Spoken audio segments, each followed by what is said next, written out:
கடன்ல கொஞ்சம் லிமிட் தாண்டும் போதே நமக்கு கொஞ்சம் பயம் வரும். தேவையில்லாத செலவுகள், தேவையில்லாத கொண்டாட்டங்கள், தேவையில்லாத களியாட்டங்களுக்கு தான் அநேகமானோர் கடன் வர்றது. அண்டைக்கு சாப்பிட்றதுக்கு கடன் வர்றது குறைய. Birthday celebration, anniversary celebration, baby shower celebration, இனி 5 மாசத்துக்கு 6 மாசத்துக்கு எல்லா மாசத்துக்கும் செலிப்ரேஷன். ஒவ்வொரு கேக்கும் வெட்டுறதுக்கு ஏது காசு? 5-6 நாள் உழைக்கிற காசு ஒரு கேக்குல காசு. அப்ப கடனுக்குதான் போகும். கடனுக்குதான் போய் கடன் கூடி கடன் மிகைக்குள்ள வட்டிக்குள்ள போகும். இப்படித்தான் அது மெல்ல மெல்ல நுழை. கூடுதலான பங்கு கண்மணிகள், தாய்மார்களுக்கு, பெண்களுக்கு இதுல கூடுதலான பங்கு. அந்த டேட்டை நினைப்பு வச்சுக்கிட்டாங்க.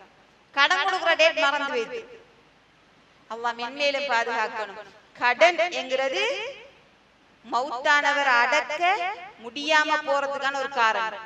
ரசூல் ஸல்லல்லாஹு அலைஹி வஸல்லம் அவங்க ஒரு மையத்துக்கிட்ட போறாங்க, தொழுவிக்க போறாங்க. இவருக்கு கடன் இருக்கான்னு சொல்லி கேட்காங்க. ஓம் இருக்கின்றது என்று சொன்ன உடனே தொழுவிக்காமல் சென்று விட்டார்கள். உங்களுடைய தோழருக்கு நீங்கள் தொழுவீங்கள், நான் தொழுவிக்க மாட்டேன் என்று ரசூல் ஸல்லல்லாஹு அலைஹி வஸல்லம் அவங்க விட்ரோ ஆன ஒரு சம்பவம்.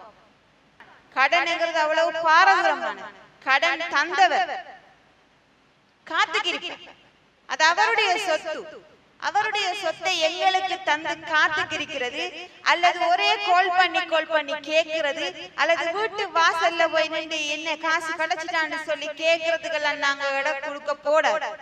எப்படி அவசரமா பதற ஓடி போனோம் பட்ட பகலையில கடன் தேடி, அப்படி ஓடி போய் அதை திருப்பி கொடுக்கணும். அதான் ஈமான் உள்ள ஒரு உள்ளத்துக்கு அடையாளம். எவ்வளவு வேகமா போனோம், எப்படி போயிருக்கும் கடன் பட்ட அந்த நாள். அதை விட வேகமா, அதை விட 2 மடங்கு வேகமாக அதை திருப்பி கொடுக்க நாங்கள் பதற வேண்டும். அந்த நாள் நெருங்க நாங்கள் பதற வேண்டும். நாமளும் கொடுக்கணும் நினைச்சா நமக்கு எங்கால இருந்து உதவி வருதோ தெரியாது. ஆனா அதை கொடுக்கணும் என்ற நினைப்பு இருக்கணும், அந்த நியத்து இருக்கணும். கடன் தந்தவங்க தான் புலம்பி திரிவாங்க. இன்னும் தராது, இன்னமும் தராது, இன்னமும் தரல, கேட்க வக்கமா கிடக்கு, போக வக்கமா கிடக்கு. கடன் வாங்கினவ பெரிய ஜமீன்தார் மாதிரி ஒரு பிரச்சனையும் இல்லாம, ஒரு குற்ற உணர்வும் இல்லாம, ஒரு சிந்தனையும் இல்லாம அந்த மாதிரி இருப்பாங்க. கடன் கொடுத்தவங்களுக்கு தான் டென்ஷன். உண்மையான முஃமின் டேட் உரிய முறையில், அழகான முறையில் எப்படி அந்த மனுஷன் மகிழ்ச்சியோடு தந்தானோ அப்படி தரணும். சிடு சிடுன்னு அள்ளி எறிஞ்சு விட்டு நாங்க உங்களோட கடன் நீங்கள பக்கம் பெற மாட்டேன்னு சொல்லிட்டு வாராங்க. ஏன் ஒரு தடவை கோல் பண்ணி கேட்டுட்டான், என்ன காசு ரெடியா கொஞ்சம் தேவைப்படுது, இப்படியா கேட்கிற, தந்த கொஞ்சம் பொறுமையா இருக்கிறான். யாரு பொறுமையா இருக்கணும்? கடன் தந்தவருக்கு அடிக்கவும் உரிமை இருக்கு, அவர் பொறுமையா இருக்கிறல்ல. நாம தான் வேகமா கொண்டு போய் கொடுக்கணும். ஒரு தடவை கோல் பண்ணி கேட்டதுக்கே நமக்கு இவ்வளவு என்னது கோபமும் இவ்வளவு அவமானம்னு சொல்லி சொன்னா கடன் தந்தவருக்கு எவ்வளவு இருக்க வேண்டும். அந்த சம்பவத்தோட நம்மள அடையாளம் கண்டு கொள்வாங்க, இனம் கண்டு கொள்வாங்க.